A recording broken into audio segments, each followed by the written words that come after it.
وحنهاي وهديك دوسيدا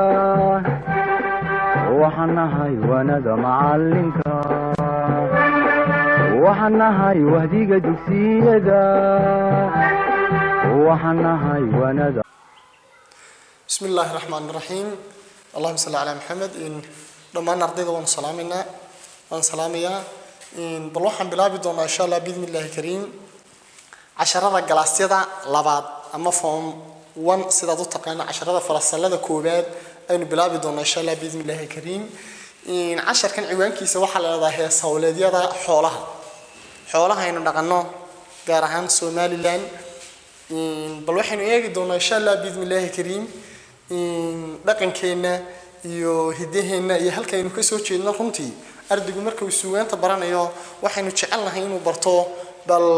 مكانهان سيد هلك وكسوة شيء دو وحوي هي وحمحان كره ضايع إنه كشقين شيء النظام يدي ودني إنه محان كره إن شاء الله بإذن الله الكريم أين وحكبرنا أرد وحكبرته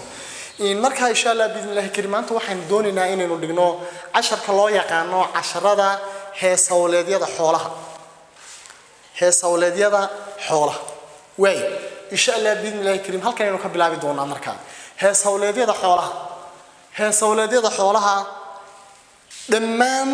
شادت كل دنيا نوعية كل دون هي سولادية حوله وحى إليه قابل كل دون نظام كل دون عد كل دون يولي من محي إريا كل دون إليه سيدا هل كان ينقبل مقطع أي نكو أركينه وحويان هي سولاد هذا النقشو heestaasi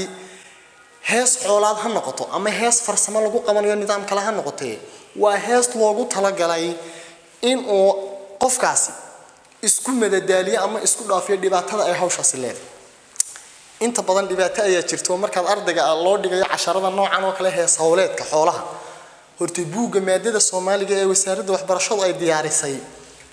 wuxuu kamid yahay foowanka casharada ugu balbalaaran ayuu ku jiraa أي كمية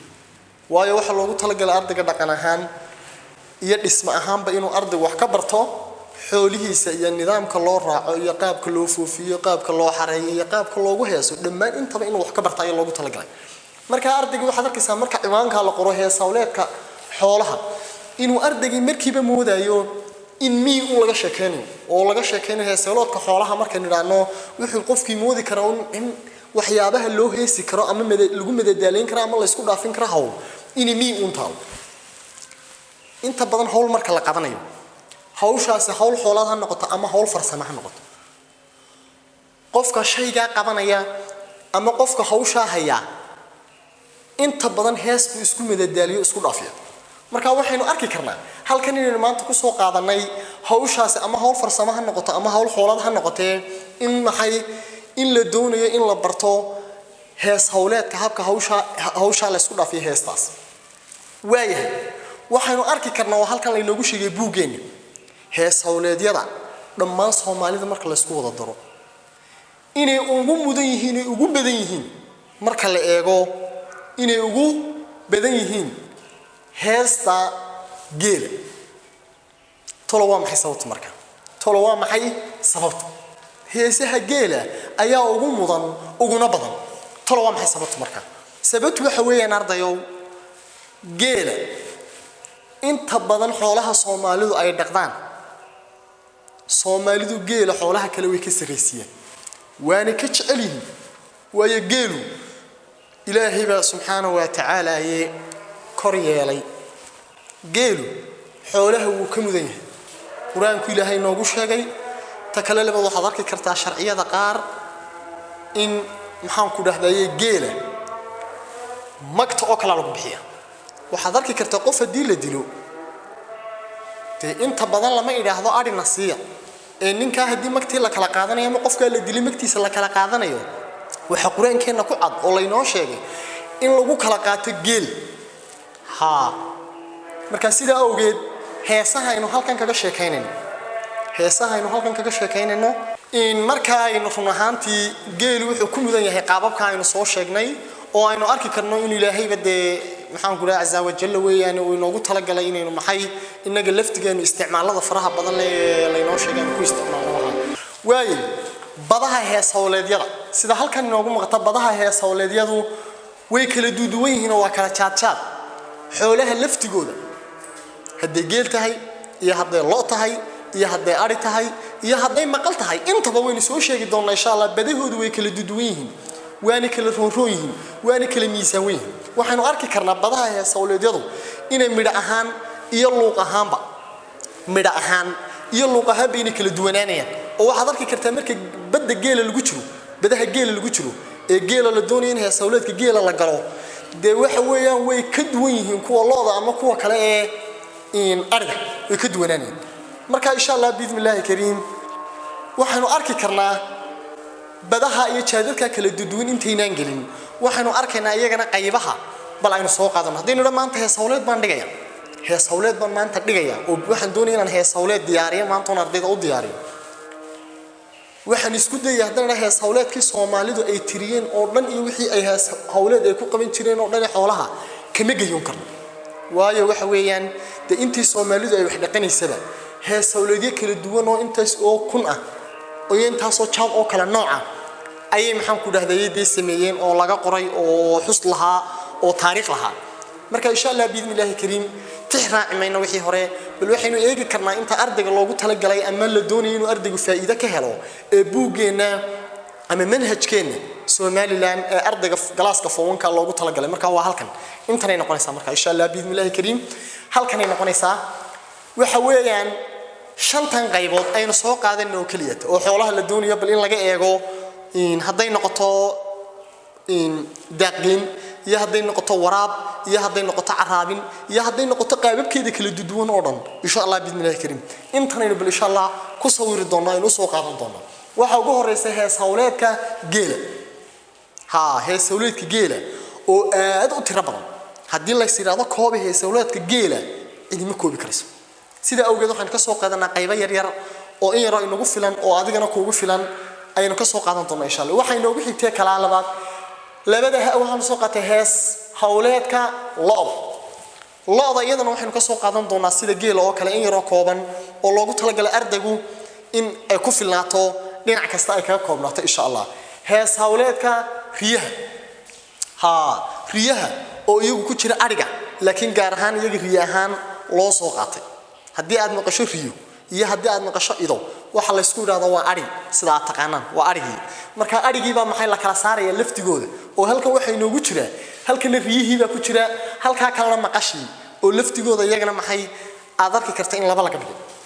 waay heesawleedka riyaha ayaa iyagana maxay insha Allah bismillaahi kariim in halkan ku baran doonaa oo aynu arki doonaa bal qaababkooda iyo sida loogu heesayo jaadadkooda noocyadooda kala duwan insha Allah waxay noogu xigay kale heesawleedka idaha waxa taqaanaan marmarka qaar ama waqtiyada qaar in aad u maqasheen lahaha iyo iduhu waa isla halkii waa isku mid waay idaha